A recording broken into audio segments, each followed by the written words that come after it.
Hi, everyone. It is Leanne. I was going to say from Distinct Physiotherapy, taking over every second Tuesday of the month, right here on Chew It Over.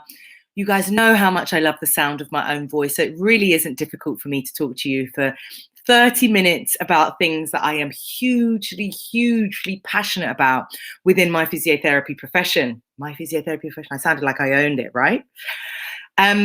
Today, I am speaking to Farouk Bello, who is a newly qualified physiotherapist. And actually, I feel like he almost needs no introduction because in the physiotherapy world, I feel like he has become quite well known. The wonderful thing that I truly love about physiotherapy today, or maybe just about the world today, is you don't need to be a senior, a CEO, an owner of anything in order to have a voice in our world. And truly, from the bottom of my heart, that is something I'm just so grateful for. Social media gives these young people a platform. It gives all of us a platform to be vocal, and we can really reach out to certain audiences in order to be able to tap into things that we're hugely passionate about. You know, it's almost like niching down really quickly. One of the conversations I had with Farouk was, I wonder what my voice would have been like 15 years ago if social media was really a thing. But I'm so pleased to see that there are so many young physiotherapists out there who are passionate, who have a very credible, thoughtful voice that they are bringing to our profession. In my mind, that creates a huge amount of diversity. I think it's also opening up for those of us that have been qualified for a lot longer, the need to stay on our toes. And yes, with all my youthful looks, I'm going to say it's those types of moves that definitely keep us on our toes. So without further ado, I'm bringing Farouk to the stage. And I do hope, I'm encouraging people to drop your comments in the comment section. Let us see what you're saying. Let us see what your thoughts are about the things that we're discussing. I'd love to make these conversations so much more interactive, inclusive. And whether your question is for me directly or for Farouk, please drop it in and we'll do our best to answer them. Hey, Farouk, how you doing? Hey Leanne, how are you doing? I'm very well. Very well, thank you. Good. I think that you really came onto the radar for me when you did that podcast of myself. We had Uzo, we had Andrew Jaggy, and all sort of coming off the back of Jack Chew's platform in terms Mm. of his values and them really aligning, you know, I guess as real true allyship to be able to give certain people a voice on his platform. And I'm continuously grateful for this opportunity to be able to host this every second Tuesday of the month.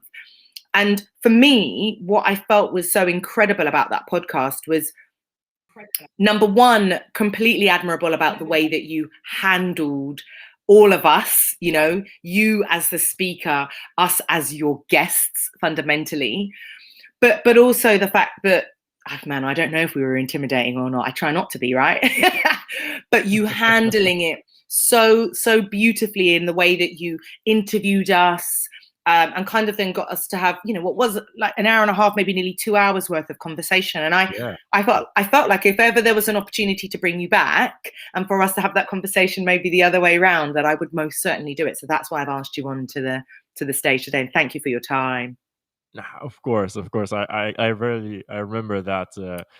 I think that was when I was initially still getting into the online space, and I was very happy I was able to host that. And myself, I was fairly newly qualified back then, maybe less than a few months Yeah. even, and to host a room full of very experienced individuals and very therapists all around. For me, it was a good opportunity overall because it gave me great networking opportunity to meet people like yourself, Uzo, and all sorts of different people. But as you said, during the conversation, I did what I thought was best, in the way I tried to control the tempo of it overall. No, I think it'll be difficult for a lot of people to be able to to try, but I think hopefully from the feedback I got, I think I did a good job, if I'd say so myself. Yeah, well, and I also think there's, you know, controlling the tempo, but just having some really like good fluid conversation. And for Yeah. me, it was really fluid conversation. and you're right. You speak about, not being so experienced as a physio, and with you, I'm going to say being younger than us. Although I know I could probably pass for your age, right? Of course. That we have an element of life experience that maybe you don't quite have, or maybe some of your experiences are different. So, and in terms of that difference, then being able to bring that visibility to us. So I think that, and I know I've attended a few things, about power and leadership and authority and things like this. And I think that it's really important to remember that everyone is learning from everyone all the time. And that, to me, is how we grow. Your experiences, your exposures help me to learn and grow. They open my eyes up to things that maybe I wasn't really aware of. And I guess that brings us on to one of the topics that I want to explore with you in terms of international students, international physiotherapists. There are some people I know that are hugely passionate about like shining a light on this as a topic within our physiotherapy profession. And I know that, having listened to a couple of your podcasts, you speak of the real difficulties, the challenges, the barriers that international students face to come and work over here in the UK. Yeah. What are some of your very generic thoughts about those challenges, Farouk?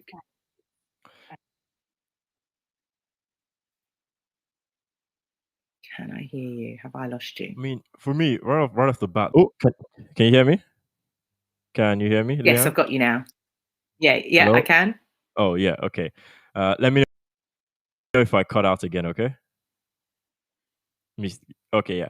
Brilliant. So I think right off the bat, one of the things I noticed myself is, I've been here since, did foundation program, my degree, and sometimes it felt at some points that, once you finish that degree, it's off you go. That is, you almost feel like you're being kicked out. You're on a set time limit, meaning you have to leave this by the time your visa ends. And the support, I'll be honest, the support I felt, from institutions, from I'll call up in my article. I said, like CSP. I didn't know what really values or I could get as being an Mm, international student, even from my university at times. And I'll be honest, is that I had to go and outsource and find a lot of these informations to help me get through my visa process. I had to be using external, lawyers. I had to be having help from external people who had already gone through the process. And I didn't feel that, me with the amount of tuition I pay, which is almost double what the home student pays, that to not get a great amount of support. And I think that resonates with a lot of other international students, because even currently now, since I started making videos and be more out there as an international student, I still get messages of people from students, physio students, and other professional students saying, they don't know about this, or they don't know oh, about even the health. lost you there. Lost you there a little bit, Oh, Farouk. So you just said that you get messages from international students, and then we lost you there. yeah, I get messages from international students talking, asking questions about some of the things that are very basic about getting a job here, or the international Mm, process or the visa process. I don't mm, think I should be getting. No, obviously, but that says come from the universities or where they're studying. I don't think even some of the universities they're not as active or proactive. International students make up a very good chunk of yeah, this educational force. And then if we, we'll get into this later on. If you talk about staff yeah. shortages in hospitals, international healthcare workers, doctors, physios make up a good chunk of it. And I think, without, if we all single person who was from international background decided to pull out the NHS right now, I think we'll be in a very big issue right now. But I Mm. just don't feel like the support was as what I would have hoped for, and I didn't feel like I should have needed, and I actually absolutely needed to go and outsource a lot of the information I got, and before I could get it, I thought that should be something that would be in house at the very least. I think, and I did say to you off air that I would bring some of my own experiences to this. So, British trained physiotherapist, and I qualified in 2006. And I worked at the end, I worked in the Bahamas for a few months and really loved working in the Bahamas. Like the element of sunshine, fresh food, fruits and vegetables, stuff growing on the land. Like for me, it was like Love this. I used to start work at 7:30, finish at 2, and I could hit the beach afterwards if I wanted to. Not that we didn't have, Right. I didn't have projects and things to complete, and I was doing teaching and things like that. But I do recall at the end thinking about, right, actually, this could be my reality, right? Why can't I just go and do that, right? So came home, started to look into it, started to say to my parents, like, this is what I think I'm going to do. Instead of going to Grenada that year for our summer holiday, we went to the Bahamas that year. I'm one of four. Yeah. So mum, dad, the four of us, we are trekking to the Bahamas because this is a decision that Leanne's wanting to make. But then finding out that the process to apply to be a physiotherapist over there was actually really quite challenging. So one of the first things was I needed a highly skilled visa, which kind of commanded the need then for me to do my master's. I don't think a lot of people know that. I've not really spoken about this, I don't think. And then also finding out that despite then having the master's qualification, that they would always look to take on a home student before they would take on, sorry, a home a physiotherapist, qualified physio, before Yeah. they took on somebody who was international, even if you had met their requirements. Yeah. Yeah. Yeah. Mhm. And for I think. me, yeah, then going through this as a process, it's not that you then drop the ball on it, although I've never been back to the Bahamas in terms of work, Mhm. but you then start to go, okay, well, how long is that going to take as a process? And then, like you're talking about, right, do we start getting money behind me to then try and get these visas and outsourcing this information, right? Do we Mhm. do all of that? And then, but whilst I'm doing that, I still need a job. I've still got career Yeah. aspirations. My master's took me 4.5 years to complete because I did a highly skilled master's with the MACP registration. So it's hard work, and you then have to start to contextualize, okay, what's the reality? You've paid, you've gone and got, to get help. Not everyone's in a position to do that, right? Yeah. Yeah, absolutely. I think that's exactly it. I'm very fortunate, even coming from my family and everything, to be able to support that. Not everyone is going to be able to get the same support I need, and then a lot of the times I know my friends, they came, they were struggling to find jobs or they're struggling to get through the visa process, and they just have to leave the country, just Yeah. because of that. And I think you touched on a very good point, which I do understand. Home students will take priority. That's how it works here. They'll rather hire home students first before they hire international students, which I can see why you want to boost local economy, thing, etc. and etc. But something very interesting, if you look at the pandemic last year, when we realized that they were significant and it really exposed a lot of the staff shortages in a lot of different departments, they had to make a health and care visa, which is a special type of visa for health and care workers. Prior to that, it was only a skill shortage list, which physios didn't qualify on, and we were advocating to try and get on for years. And then there's Wow. only OTs, and then they made a new health and care visa for a lot of different health and care professionals, and those kind of videos I cover on my YouTube channel. But that type of thing really exposed, which if we had already had that a long time ago and not waited until towards the middle of the pandemic, you would not have had some different problems, because there are loads of people who want to work, qualified people who would want to come and work in UK. People leave their country seeking a better life, or even just getting a different experience. Myself is one of those people. I'm cared for the experience of working here because I have studied here for the past 4 or 5 years now to get that experience. And that process should not be one that only a certain amount of people should be able to go. If you've studied 4 years, yeah, you should get some support. And home students are priority jobs, but these health students, the process intricacies that go into it. When you look at when they come and do job fairs, by universities, most of these Mm, job fairs are very catered towards home students. mm, I never got one of them that was specifically for international students. They'll get one about going to Australia, which is great. But if you want to work here, no one's coming to talk to any of the international students. Which my year had a lot of international students. mhm. And that's just the type of thing that I find very interesting. And that's why I wrote the article. And now we're starting to see things doing a bit better. But even still, I don't think things are moving at a rate where, times people still want Oh, little connection issue there, Farouk.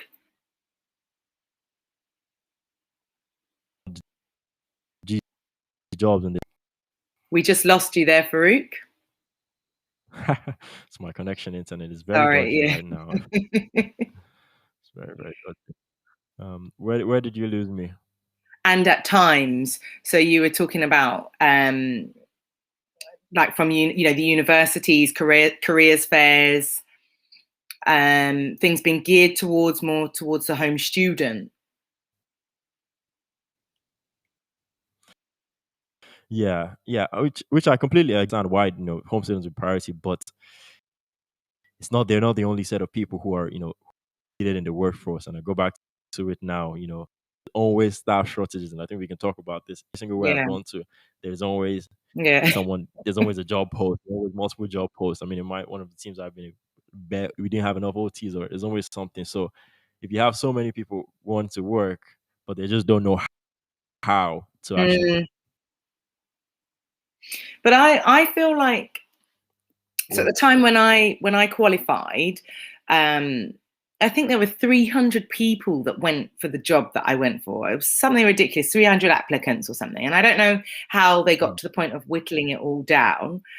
But when I started to train, there was a shortage of physio, so they increased the number of positions at the yeah, universities, right? So you've now got all these physios coming through, yeah, and then we get to the other side where we don't then have the jobs to put them in. So now you've got all these British yeah. trained physios. And you're right. I was working as a physio assistant, so I was always very aware of not enough beds, not enough staff, people leaving and not necessarily being replaced, people feeling, overworked. I was very conscious of that. I remember walking down the corridor, the first corridor in the morning, and there would be this board that would kind of like highlight, um, if we were short, or there was just this information, Yeah. and you were like, okay, when you go in, it's going to be a full on day because we're short a physio assistant, we're short two physios, somebody's leaving, someone's on a course.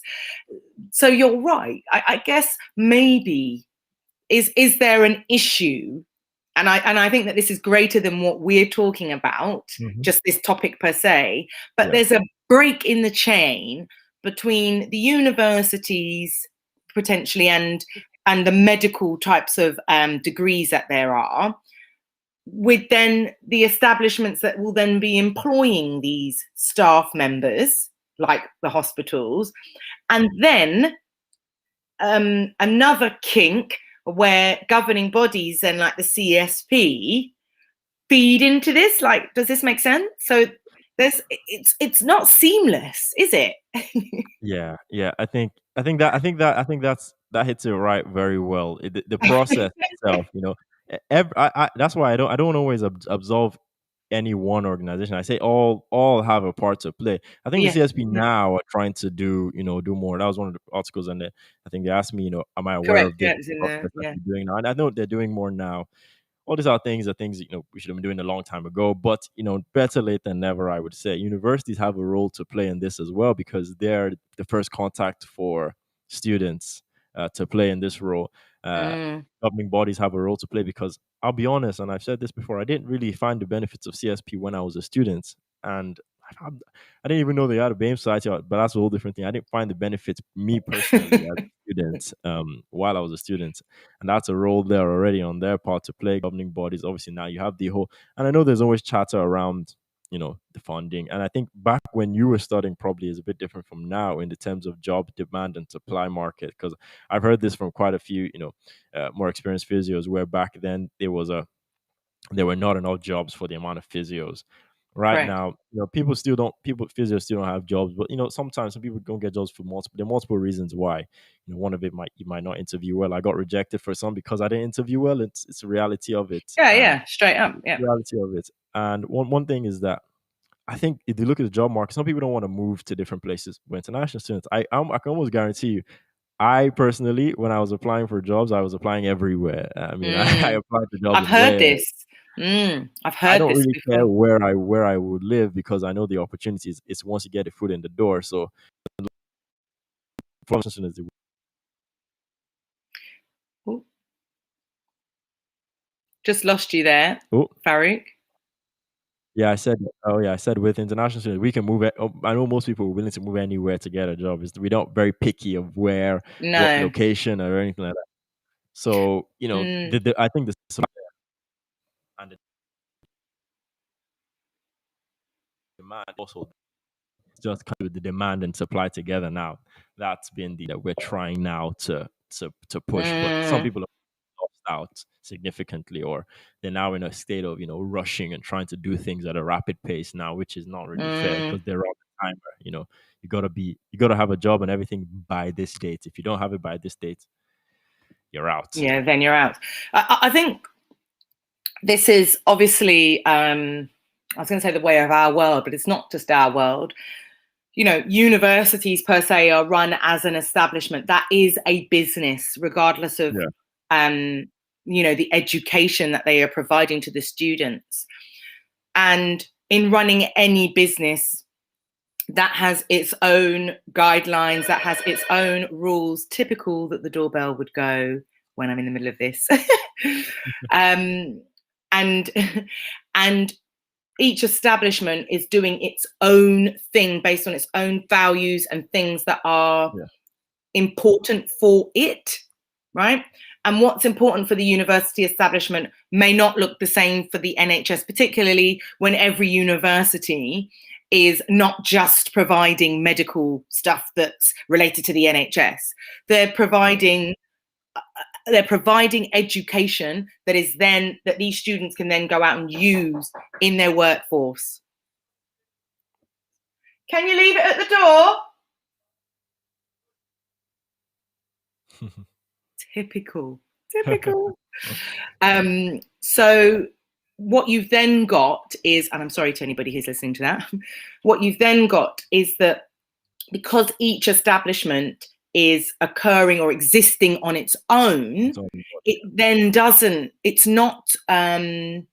it doesn't feel the need to feed into another establishment. Now, what we have with this, and this is me drawing on our conversation because this is what I do, and I think I do quite well, but is then also drawing in on the fact that we now are looking once again at the diversity component of Yeah. this, for the workforces moving forwards. And I'm not just talking about international students providing work or working in certain establishments. I'm talking about the diversity of then what is the university taking in? How is that then visible within, services like the NHS? How is that then visible within the workforces that aren't just physiotherapy driven? Yeah. Right.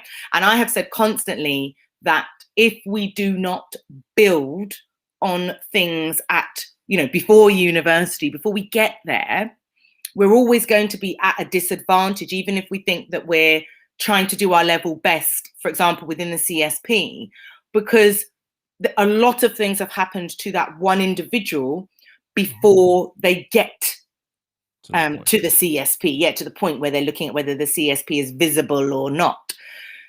I know for a fact in my career, the CSP was not really visible to me. I just paid my membership like everybody else. As things like Black Lives Matters has occurred, as I have become a spokesperson within the CSP, what they do and how they do it has become much more evident to me.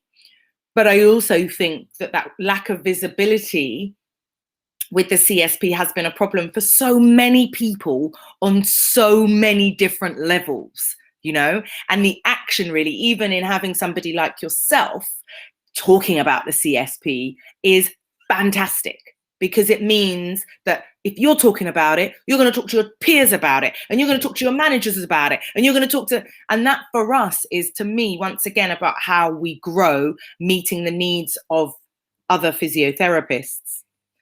I know we're going to probably run out of time, but I also wanted to talk about how you're now finding your working life as a black chartered physio in Leicester. Mm.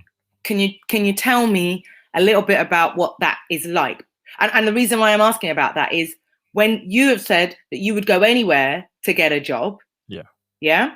When I qualified, I was like you, but I wouldn't have gone as far as Leicester. I ended up in Kingston, so I was traveling from Harrow to Kingston. It was a nightmare journey, but that was where I could get a job. Yeah.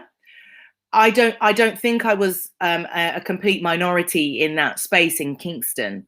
But I'd love to know a little bit more about your work life and this exposure. Yeah. I mean, currently now, we're working in Leicester. Leicester is a very interesting, a very interesting place. I actually enjoy the work I do. I enjoy neuro and stroke physio in the community. I enjoy the aspect of it. The teams are great. Yeah. However, occasionally as most black people will tell you, they've had a fair share of, even in practice, where you've had racially charged events from patients, either elderly, non-elderly. My short career, I mean, I had worst week of starting. Mm-hmm. You hear me? Yeah. You hear me? Yeah. I had a week where I saw, I don't know, this black-faced doll in the patient's house, and those type of things. They're the type of things you're disappointed, and it's very, very uncomfortable. But overall, the only things that keep me going, as life is in a place like Leicester. Leicester is a fairly diverse, background Okay. place. It So is. I would say a very vibrant community of Indians, Black people, and many different people all around. So the patients I see are very varied. But you always have the, I don't know if I want to call them anomalies of bad experiences, but they do pop themselves up here and there, and that's something that I've, my young career, probably less than a year now, I'm starting to realize more that it will happen again. I don't doubt something will happen again that will make a lot, or something I'll be very uncomfortable. But it's how I deal with it that's the most important thing, and how I move forward from it.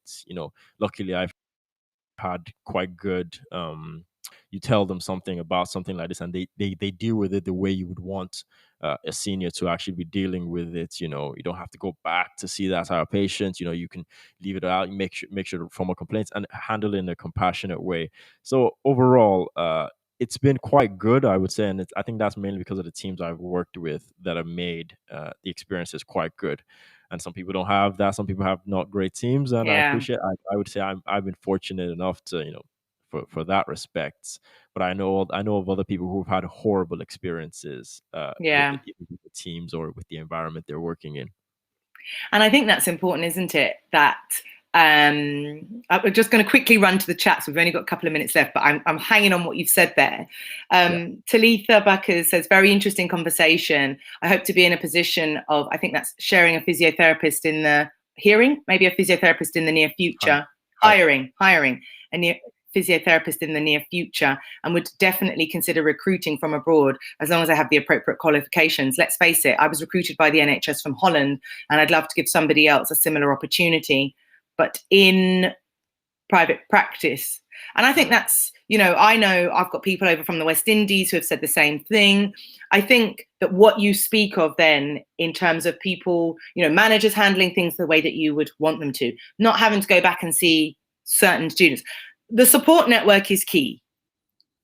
I think that, in terms of whether somebody sends you out there to see that person again or not, I think that that's part of your debrief. I think that's part of your education and part of your learning. And that's definitely a much bigger scope of conversation than we have time for on this particular podcast. And maybe we will have part 2.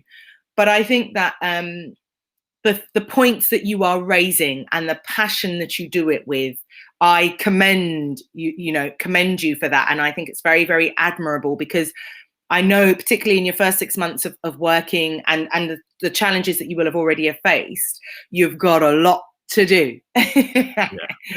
So for finding time to join me, I thank you so much for that.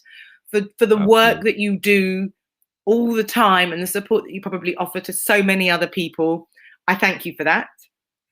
And just keep shining brightly. That's all I can truly say. Keep shining brightly, keep doing what you do. And God, I feel like this conversation needed to be longer. I appreciate you having me on, Leanne. No I appreciate problem. it. Very good conversation as always. Nothing, I'd expect nothing less. But thank you. Thank you, Farouk. Take care. Have a good rest of day.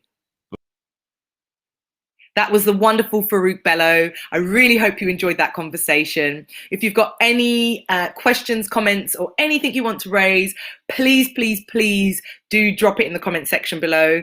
Thank you, Talita, who I can see has been commenting. I can't see any of the other streams at the moment, so I apologize for that. And I do usually run round and try and make sure that I can answer some of the questions that people do raise. But it's Leanne Antoine. Once again, I say that I am the Oprah Winfrey of healthcare within physiotherapy. It's such a pleasure joining you on this beautiful Tuesday afternoon in April. Take care and have a distinct day.